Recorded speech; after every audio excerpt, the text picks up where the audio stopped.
ओम साई राम। श्री सच्चिदानंद सद्गुरु साईनाथ महाराज की जय। आज का साईं सुविचार।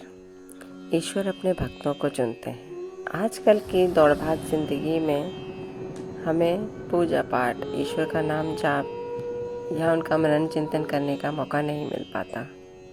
परंतु इस दौड़भाग वाले जिंदगी में भी हमें सुख और दुख का अनुभव होता रहता है, कभी कम कभी ज़्यादा। उस समय हमें अपने ईश्वर का धन्यवाद करने की इच्छा होती है और हम करते भी हैं। सुबह उठते ही हम अपने ईश्वर का धन्यवाद करते हैं, उनको नमस्कार करते हैं तथा अपने सुख दुख में उन्हें अपना भागीदारी भी बनाते हैं। जब भी कोई शुभ कार्य होता है हम उन्हें अपने साथ सम्मिलित करते हैं, अपने खुशियों में शामिल करते हैं तथा कोई परेशानी है तो हम उनसे प्रार्थना करते हैं, उनसे दया की भीख मांगते हैं, उनसे अपने पर तथा अपने परिवार पर कृपा रखने की प्रार्थना करते हैं। कुल मिलाकर ये हुआ कि हम इस व्यस्त जिंदगी में भी ईश्वर को नहीं भूलते। ईश्वर अर्थात एक परम शक्ति। ईश्वर के रूप हजारों हैं, लाखों हैं और उनके नाम करोड़ों हैं। परंतु हम अज्ञानी, हमें नहीं पता हमें किसका नाम, क्या नाम लेना है, किस रूप से लगाव होगा, हमें नहीं पता। हम अपने आप नहीं करते ये। ईश्वर की किस रूप का हमें गुणगान करना है, किस नाम का जाप करना है, ये हम नहीं चुन पाते, क्योंकि इनकी तो अनगिनत संख्या है। ये चुनने का काम होता है ईश्वर का। अर्थात ईश्वर अपने हर रूप के लिए अपने भक्तों का चुनाव करते हैं। यह निर्णय उन्हीं के हाथ में है कि किस रूप के लिए उन्हें कौन से भक्त चाहिए और उन भक्तों के लिए वो सब कुछ करते हैं।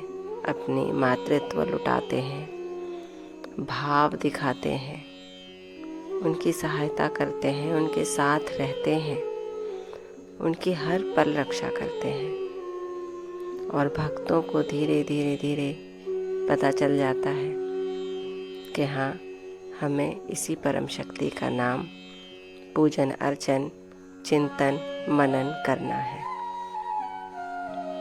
केवल यही कार्य ईश्वर नहीं करते, बल्कि अपने भक्तों का मार्गदर्शन भी करते हैं। वो उन्हें सही राह दिखाते हैं, उनका पथ प्रदर्शन करते हैं। अन्यथा उन्हें पता है कि मनुष्य योनि ऐसी है कि वो किसी भी रास्ते में भटक सकती है, कहीं भी उनका मन विचलित हो सकता है। मनुष्य योनि में आसक्तियां बहुत अधिक हैं और बचाव बहुत कम, और यही कार्य उनके इष्ट परमेश्वर करते हैं। वो अपने भक्तों को बचाते हैं इन कुप्रवृत्तियों से, कुमार्ग से। हमारे न जाने किस कर्म के बदले में हमें ईश्वर का साथ मिलता है। वो कर्म चाहे हमारे इस जन्म के हैं, पिछले जन्म के हैं और किसी पिछले जन्म के हैं, ये नहीं हम जानते। यह केवल ईश्वर जानते हैं, परमेश्वर जानते हैं और उसी वजह से वो हमारा चुनाव करते हैं। नहीं तो कई तो ऐसे हैं जो भटके हुए हैं, कुप्रवृत्ति कुमार्ग में चले गए हैं। ईश्वर उनका चुनाव नहीं करते। न जाने उनके कौन से कर्म होते हैं जिनकी वजह से उन्हें ईश्वर और उनका साथ नहीं मिल पाता। परमेश्वर का नाम लेना तो बहुत बढ़िया बात है, उनका सहारा मिलता है, परंतु कई मनुष्य ये भी नहीं करते। उसमें भी ईश्वर की ही लीला है। इसीलिए हम जिस भी शक्ति को पूजते हैं, उनका मनन चिंतन करते हैं, ये मत सोचिए कि हमने उन्हें चुना है, इतनी सारी शक्तियों के बीच में हमने उन्हें चुना है, ऐसा नहीं।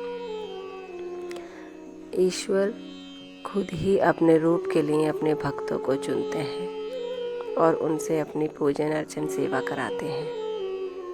ये भी तुम्हारे लिए बहुत शुभ है कि ईश्वर ने तुम्हें चुना। हम जिस भी नाम का जाप करते हैं, जिस भी ईश्वर शक्ति का नाम लेते हैं, उन्हें सच्चे दिल से लीजिए, उन पर आस्था रखिए। वो हमें कहीं डूबने नहीं देंगे, वो हमारा हर समय ध्यान रखेंगे। सुख दुख तो हमारे जीवन का एक हिस्सा है ही, परंतु उस समय भी वो हमारी हिम्मत बना के रखते हैं और हमारा साथ नहीं छोड़ते। इसी के साथ आज का ये सुविचार यहीं समाप्त होता है। बाबा पर असीम भरोसा रखिए, उनकी कृपा आप पर बनी रहेगी। बाबा की ऊदी हमेशा लगाइए, खाइए तथा उनके 11 वचन हमेशा स्मरण रखिए। ईश्वर साथ देंगे, साथ देते हैं और देते रहेंगे। इसी के साथ आज का साईं सुविचार यहीं समाप्त होता है। बाबा आप सब पर कृपा रखें, आपको आशीर्वाद दें और कष्टों से दूर रखें। ओम साई राम।